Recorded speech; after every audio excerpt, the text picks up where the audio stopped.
Hello student, very good evening. I hope you are fine. Welcome to expert classes by Manju ma'am. Students, सर्वप्रथम आप सभी लोगों से ये कहना था कि देखिए इस समय आप लोगों का ही हम मॉडल पेपर स्टार्ट किए हुए हैं, तो आप अधिक से अधिक बच्चों को ये वीडियो शेयर करिए। जैसा कि आप सभी लोग जानते हैं कि आपका जो एग्ज़ाम है 14 मई से स्टार्ट होने वाला है स्टूडेंट। ठीक है, 14 मई से आप लोगों का पेपर होने वाला है। और ये कौन सी क्लास है स्टूडेंट, याद रखिएगा कि जो बच्चे हमारे बीए बीएससी जो है 6 सेमेस्टर में विषय कौन सा है, तो उनका होम साइंस विषय है। ये न्यू मॉडल पेपर 2025 है स्टूडेंट, जो कि आपके एग्जामिनेशन के पॉइंट ऑफ व्यू से मोस्ट इंपॉर्टेंट है। पेपर कौन सा है, तो आप लोगों का फर्स्ट पेपर है। पेपर का नाम क्या है, तो आहारिकी एवं उपचारात्मक पोषण, यानी डायटेटिक्स एंड थेरेप्टिक न्यूट्रिशन। ये आपका क्या है, तीसरे वर्ष का छठा सेमेस्टर है स्टूडेंट। और मॉडल पेपर ये कौन सा है, तो आप लोगों का मॉडल पेपर जो है 5 है। इससे पहले हम आप लोगों का मॉडल पेपर जो है 4 मॉडल पेपर आप लोगों का हो चुका है स्टूडेंट।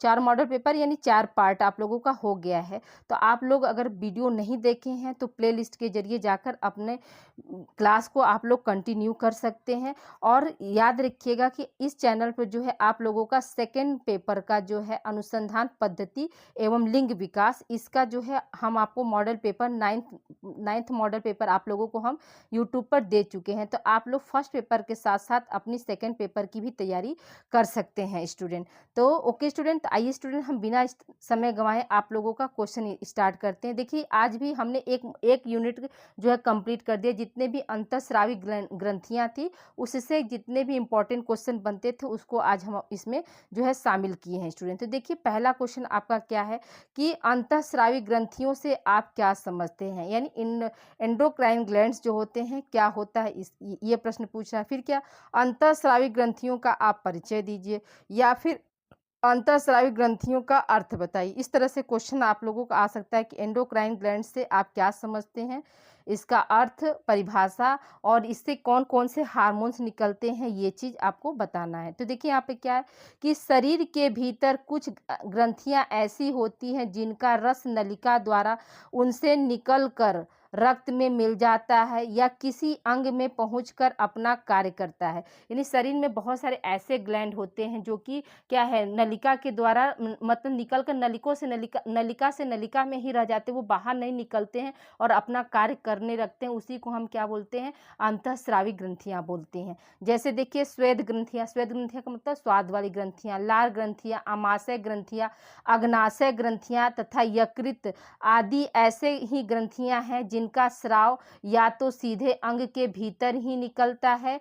जैसे मुंह में लार, तो लार क्या होता है, हमारे मुंह में ही, माउथ में ही बनता है। ठीक है, आमाशय में जठर रस जो गैस्ट्रिक जूस होता है, जो कि पाचक एंजाइम का कार्य करता है। ठीक है, या इनका स्राव किसी विशेष नलिका द्वारा किसी विशेष अंग में पहुंचता है। यानी इनका स्राव होता है और उसके बाद क्या है, किसी विशेष नलिका से क्या होता है, अंग में पहुंचता है। जैसे आपका पित्त तथा अग्नाशिक रस विशेष नलिकाओं द्वारा पक्वाशय में क्या होता है, पहुंचता रहता है। तो वही क्या है, आपके पाचक एंजाइम की तरह कार्य करता है। तो देखिए यहाँ पर ध्यान दीजिएगा कि जो अंतःस्रावी ग्रंथियां क्या होती हैं, तो हमारे बॉडी में ऐसे बहुत सारे ग्लैंड्स पाए जाते हैं जो कि अंदर ही अंदर कार्य करते हैं, जो कि नलिका विहीन होते हैं।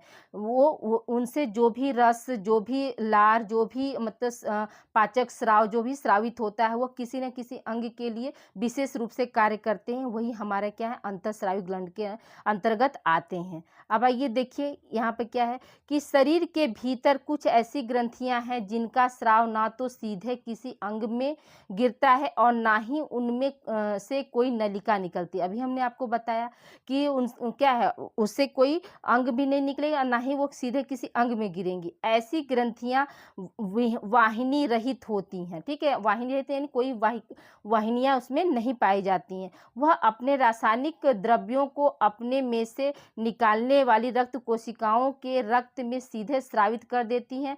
ऐसी ग्रंथियों को ही हम क्या बोलते हैं, अंतःस्रावी ग्रंथियां बोलते हैं। तो ये सभी हम अभी आप लोग को बताएं कि हमारे बॉडी में ऐसे बहुत सारे ग्लैंड्स होते हैं जो स्राव करते हैं। इनके लिए क्या कोई वाहिनियां नहीं होती हैं, वो डायरेक्ट क्या उस अंग से मतलब ब्लड के रास्ते क्या होती है, उस अंग तक वो पहुंच जाती हैं और अपनी जो है केमिकल रिएक्शन जो है शुरू कर देती हैं। ऐसे ग्लैंड को हम क्या बोलते हैं, अंतःस्रावी ग्रंथियां बोलते हैं। अब आइए देखिए आगे बात करते हैं क्या है, अंतःस्राव का काम केवल उत्तेजना प्रदान करना ही नहीं बल्कि वे शरीर की क्रियाओं को नियंत्रित भी करती हैं। ठीक है, वो सिर्फ उत्तेजना नहीं प्रदान करती हैं, वो क्या है, शरीर में जो भी हमारे मतलब रिएक्शन हो रहे हैं उसको क्या है कंट्रोल करना, नियंत्रित करना उनका कार्य होता है।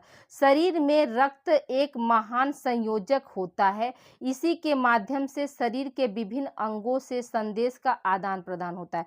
जैसे हमारे शरीर में जो भी हमको मतलब हम खाते हैं पीते हैं वो क्या है, सब कुछ हमारे क्या है ब्लड के जरिए ही जाता है। और जो ब्लड होता है वो कैसा होता है, संयोजी उत्तक होता है, यानी जोड़ने वाली जो है कड़ी होती है। यही चीज यहाँ पर कहा जा रहा है। अब देखिए आगे हम बात करते हैं कि एक मिनट, हाँ नोट करके देखिए, हमने लिखा है कि ग्रंथि एक ऐसी कोशिका या ऐसे उत्तक या अंग को कहते हैं जिसकी कोशिकाएं किसी पदार्थ का संश्लेषण करके इसे बाहर निकालती अर्थात स्रावित करती हैं। हमारे शरीर में कई प्रकार की ग्रंथियां होती हैं। ग्रंथियां जो होती हैं, ग्रंथियां नहीं ग्लैंड जो होते हैं वो 3 प्रकार के होते हैं। पहला क्या है, बहिस्रावी ग्रंथियां, जिसको हम क्या बोलते हैं, आपका एक्सटर्नल एंडोक्राइन ग्लैंड्स बोलते हैं, सॉरी एक्सटर्नल एक्सो होगा। ठीक है, यहाँ पर याद रखिए, इसको इंग्लिश में हम क्या बोलते हैं, एक्सोक्राइन, एक मिनट, हाँ क्राइन ग्लैंड बोलते हैं, एक्सोक्राइन ग्लैंड बोलते हैं। ये क्या, अंतःस्रावी ग्रंथियां को हम क्या बोलते हैं, एंडोक्राइन ग्लैंड बोलते हैं, एंडोक्राइन ग्लैंड बोलते हैं।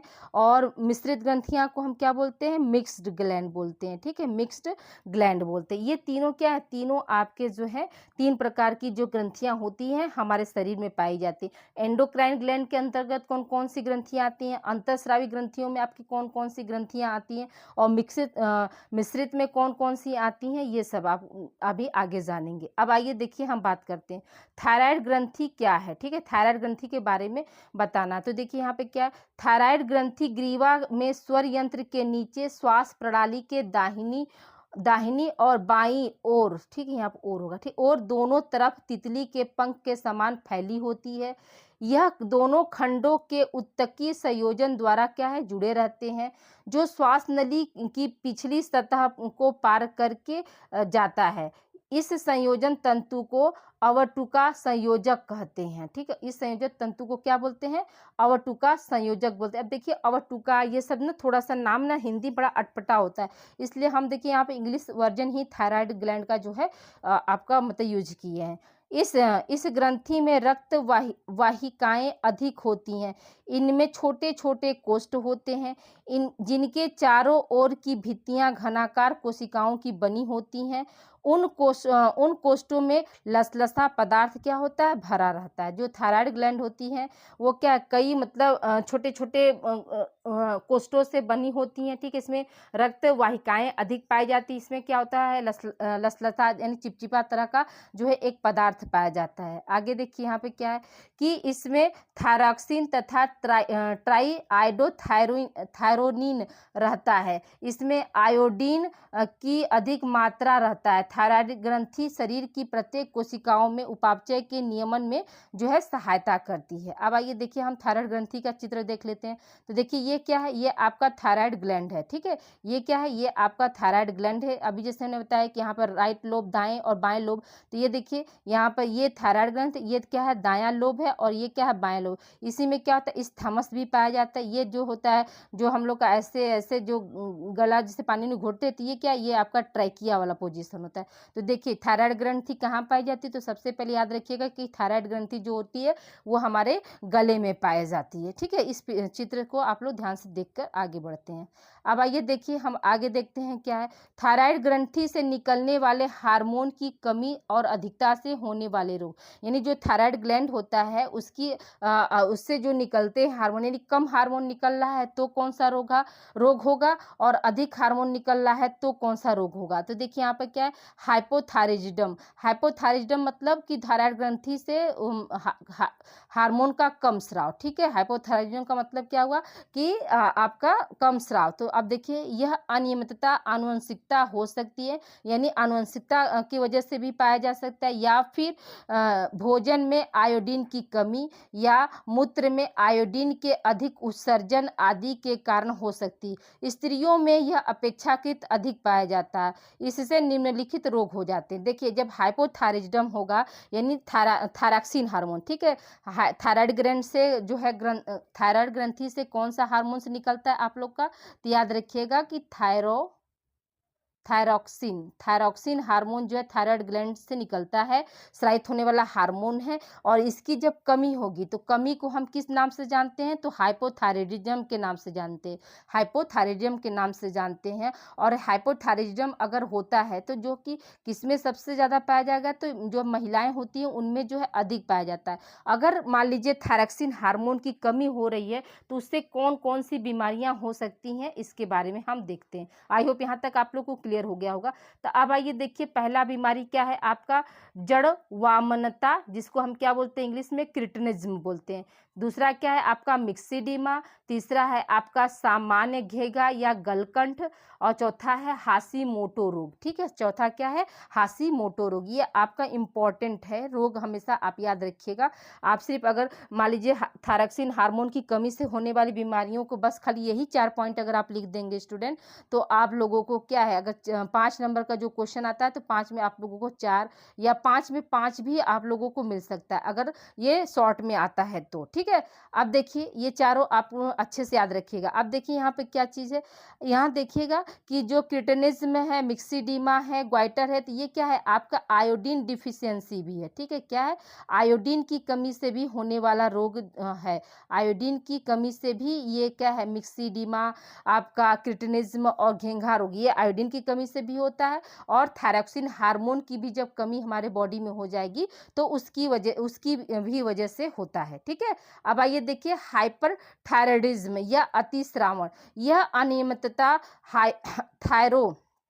थायरोटॉक्सिकोसिस कहलाती है। ठीक है, हाइपोथायराइडिज्म को हम किस नाम से जानते हैं, थायरोटॉक्सिकोसिस के नाम से जानते हैं। यह भी आनुवंशिक हो सकती है, परंतु प्रायः यह पुराने संक्रामक रोगों जैसे इन्फ्लुएंजा, खसरा, क्षय रोग, कुकर खांसी आदि में ज़्यादा होती है। यह भी क्या है, गर्भाधान, ठीक है, ओवर ईटिंग मतलब आवश्यकता से अधिक खाना आदि के कारण भी हो सकती है। हाइपोथायराइडिज्म किसके कारण हो सकता है, तो जो पुरानी बीमारियां हैं उसका जो है संक्रामक रोग, जिनको हुआ था, इन्फ्लुएंजा हुआ था, खसरा हुआ था, क्षय रोग हुआ था, कुकुर खांसी हुआ था, या गर्भाधान या ओवर ईटिंग के दौरान भी क्या है, हाइपरथायराइडिज्म यानी अतिस्रावण से बीमारी हो सकती है।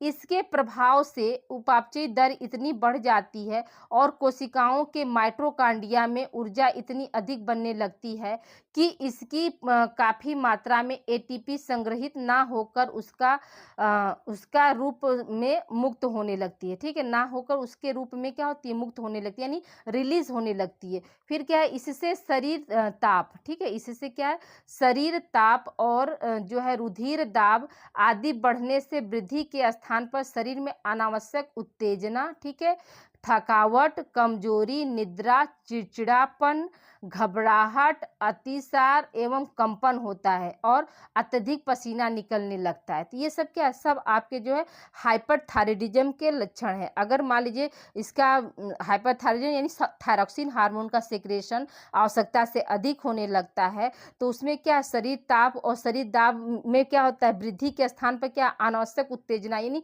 वो व्यक्ति तुरंत भर में क्या हो जाएगा, हाइपर हो जाएगा, उत्तेजित हो जाएगा, उसको बहुत जल्दी थकावट महसूस होने लगी, वो बहुत जल्दी कमजोरी और नींद न पूरा होने की वजह से उसके अंदर क्या हो सकता है, चिड़चिड़ापन हो जाएगा।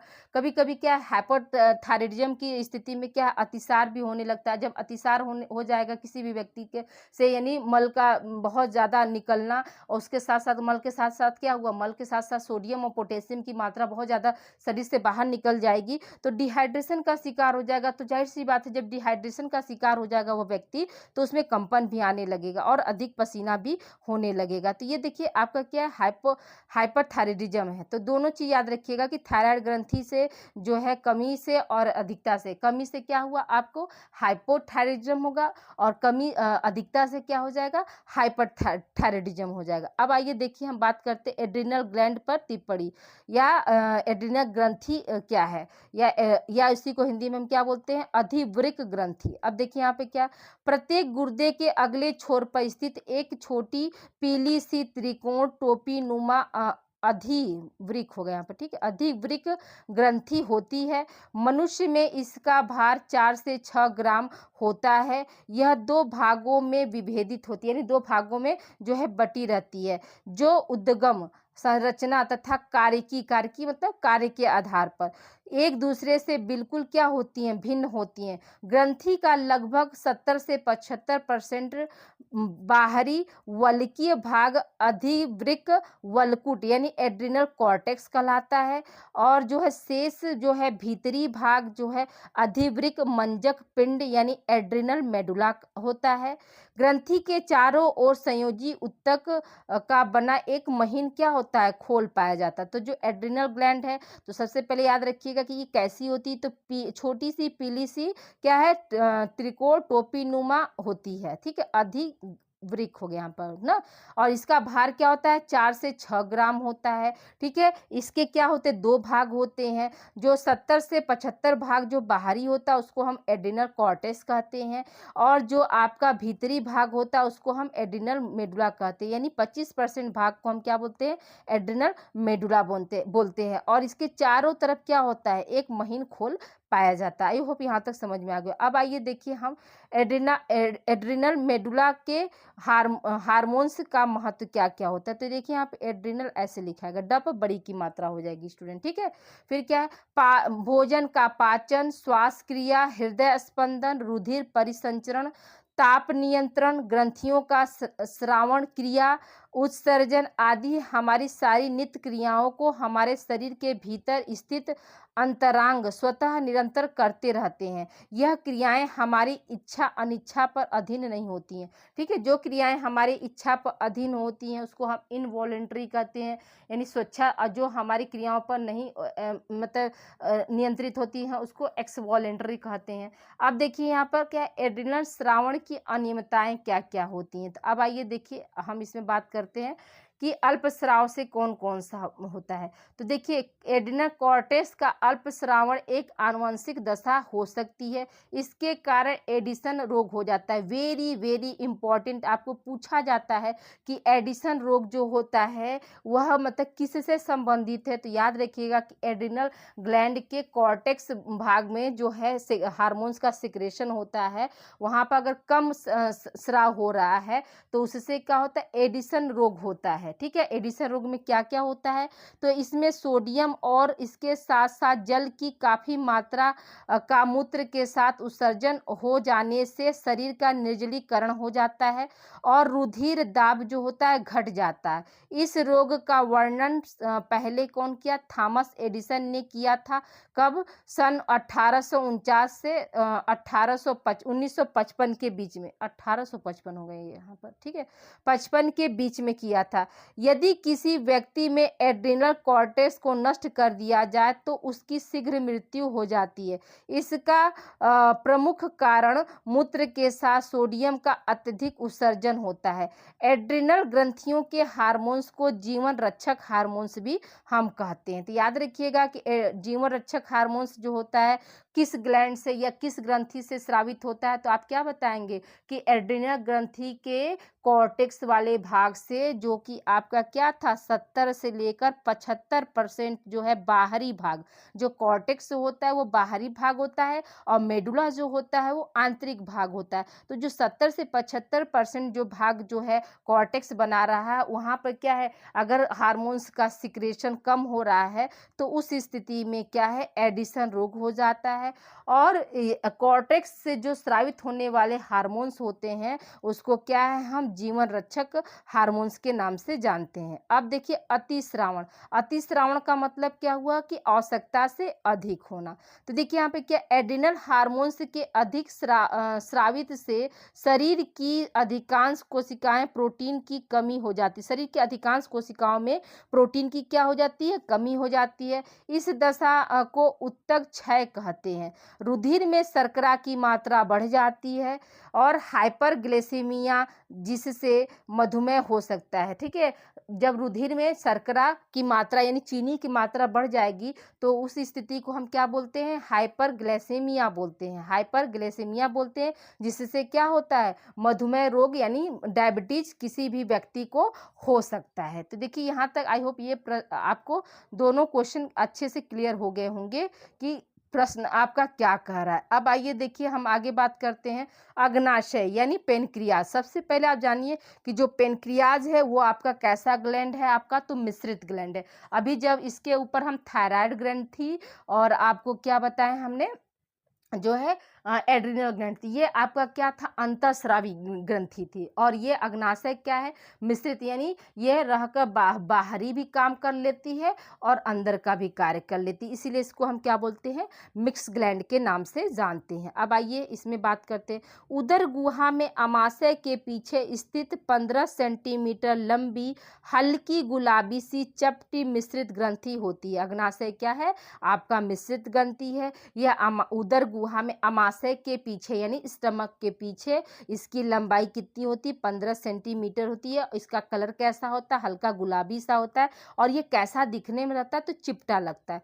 ठीक है, इसका लगभग 98% भाग जो है पाचक एंजाइमों का स्रावण करने वाली बाहरी श्रावण कोशिकाओं के अनेक खोखले पिंडों से बना होता है। तो हम सभी लोग जानते हैं कि जो है पाचन जो है अग्नाशय में अग्नाशय यानी पेनक्रियाज में इंसुलिन हार्मोन्स, आप सब लोग जानते हैं इंसुलिन हार्मोन क्या करता है, हमारे बॉडी में प्रोटीन, कार्बोहाइड्रेट और वसा के चयापचय के लिए बहुत ज़्यादा जरूरी होती है। यही इंसुलिन हार्मोन्स की जब डिसबैलेंसी होती है तभी मधुमेह जैसी खतरनाक बीमारी जो है किसी भी व्यक्ति को हो जाती है। ठीक है, फिर क्या है, जो एक संयोजी उत्तक में निलंबित होते हैं। संयोजी उत्तक में अंतःस्रावित कोशिकाओं के छोटे छोटे अंडाकार से ठोस समूह होते हैं। मनुष्य के अग्नाशय में लगभग 10 से 20 लाख ऐसे समूह होते हैं जिन्हें हम क्या बोलते हैं, लैंगरहैंस की द्वीपिकाएं बोलते हैं। ठीक है, तो पहला क्वेश्चन आपको कंपटीशन देने जाते हैं तो पूछता है कि लैंगरहैंस की द्वीपिकाएं कहाँ पाई जाती हैं, तो सबका आंसर होना चाहिए कि अग्नाशय में पाई जाती हैं। ठीक है, और ये क्या होती हैं, ये कितने मतलब समूह में होते हैं, तो 10 से लेकर 20 लाख ऐसे समूह होते हैं जिसको हम क्या बोलते हैं, लैंगरहैंस की द्वीपिकाएं बोलते हैं। प्रत्येक द्वीपिका में, ठीक है, यहाँ पर द्वीपिका बना लीजिएगा, ये ऐसे रहेगा, ऐसे लिखाएगा। ठीक है,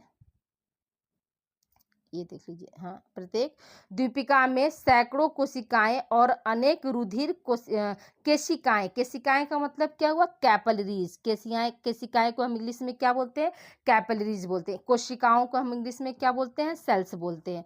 एवं रुधिर पात्र होते हैं। ठीक है, इसकी कोशिकाएं प्रमुख 4 प्रकार की होती हैं।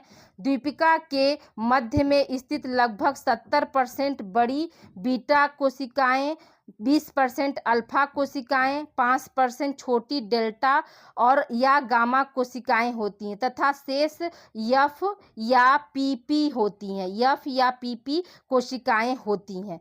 ठीक है, अब आगे बात करते हैं। बीटा एवं अल्फा कोशिकाएं क्रमशः इंसुलिन या ग्लूकागॉन नामक हार्मोन का स्रावण करती हैं जो शरीर में कार्बोहाइड्रेट, प्रोटीन और वसा, ठीक है, जो शरीर में कार्बोहाइड्रेट, प्रोटीन और वसा के चयापचय के लिए महत्वपूर्ण भूमिका निभाते हैं।